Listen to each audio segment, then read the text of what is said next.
भारत में हुए G20 शिखर सम्मेलन पर दुनिया भर की मीडिया की नजर रही। अमेरिका, यूरोप, एशियाई देशों के मीडिया में G20 पूरी तरीके से छाया रहा और आपको भी दुनिया भर की मीडिया में बज रहे भारत के इस डंके की आवाज जरूर सुननी चाहिए। दुनिया भर के अखबार, टेलीविजन चैनलों के पर्दों पर प्रधानमंत्री नरेंद्र मोदी की ही तस्वीर छाई रही और इतने बड़े आयोजन के लिए पूरी दुनिया ने भारत की जमकर तारीफ भी की है। यानी G20 की प्रचंड सफलता के साथ भारत ने दुनिया में अपना एक बार फिर से डंका बजा दिया।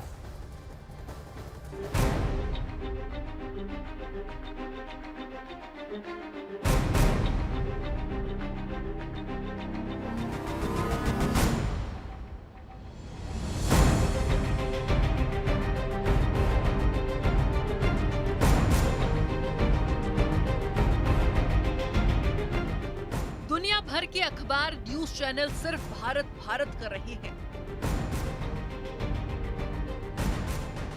चारों तरफ चर्चा सिर्फ G20 और मोदी की हो रही है।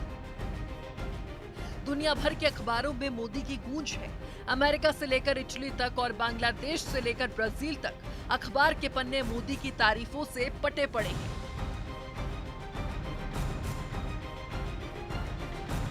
G20 की बैठक में 200 घंटे की नॉन स्टॉप बातचीत, 300 द्विपक्षीय बैठकें हुई, जिनमें कई अहम फैसले लिए गए। जितना ज्यादा काम इस बार G20 की बैठक में हुआ, उतना पहले कभी नहीं हुआ था।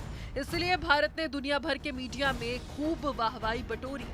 ब्रिटिश अखबार द गार्जियन ने लिखा,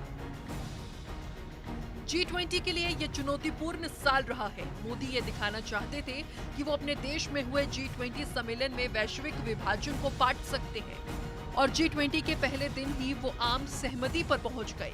ये इस बात का सबूत है कि वो ऐसा कर सकते हैं। G20 में मोदी की कोशिश के बाद अफ्रीकन यूनियन को इसमें शामिल किया गया। इसके भी पूरी दुनिया में वाहवाही हुई और उसे भारत के बढ़ते दबदबे के तौर पर देखा गया। दक्षिण अफ्रीका मीडिया ने अपना फोकस अफ्रीकन यूनियन के G20 सदस्य बनने पर किया।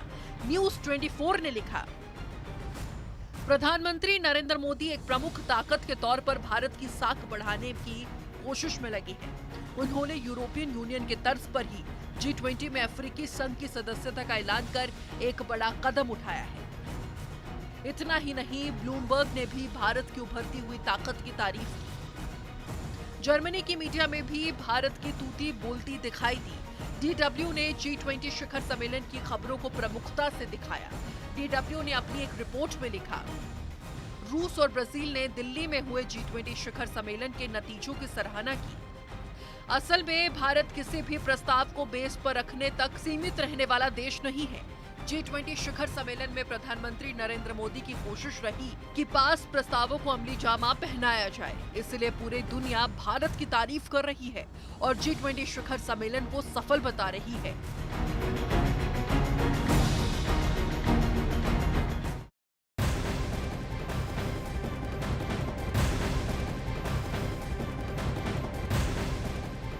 और कनाडा के प्रधानमंत्री जस्टिन ट्रूडो के साथ विपक्षीय बातचीत में प्रधानमंत्री नरेंद्र मोदी ने कनाडा में खालिस्तान समर्थकों की गतिविधियों पर गहरी चिंता जताई और कहा कि कनाडा में भारत विरोधी गतिविधियां बर्दाश्त नहीं की जा सकती। उन्होंने कनाडा के पीएम जस्टिन ट्रूडो से कहा कि संगठित अपराध, ड्रग्स सिंडिकेट और मानव तस्करी के साथ ऐसी ताकतों का गठजोड़ कनाडा के लिए भी चिंता का विषय होना चाहिए। जिस पर कनाडा के पीएम ने कहा कि कुछ लोगों की हरकतें पूरे समुदाय या कनाडा का प्रतिनिधित्व नहीं कर सकती हैं। आपको बताएं, बीते दिनों जिस तरीके से इंडियन एम्बेसी और कॉन्सुलेट पर खालिस्तानी समर्थकों की ओर से हमला किया गया था, इसी पर चिंता दोनों ही नेताओं की ओर से जाहिर की गई है।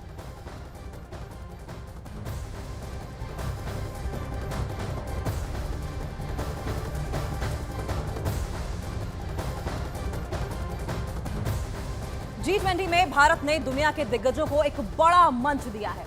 आतंकवाद से लेकर विकास तक विश्व के बड़े नेताओं ने एक दूसरे के सामने अपने विचार शेयर किए, साझा किए। पीएम मोदी की कनाडा के पीएम से मुलाकात हुई तो उन्होंने खालिस्तान का मुद्दा भी उठाया।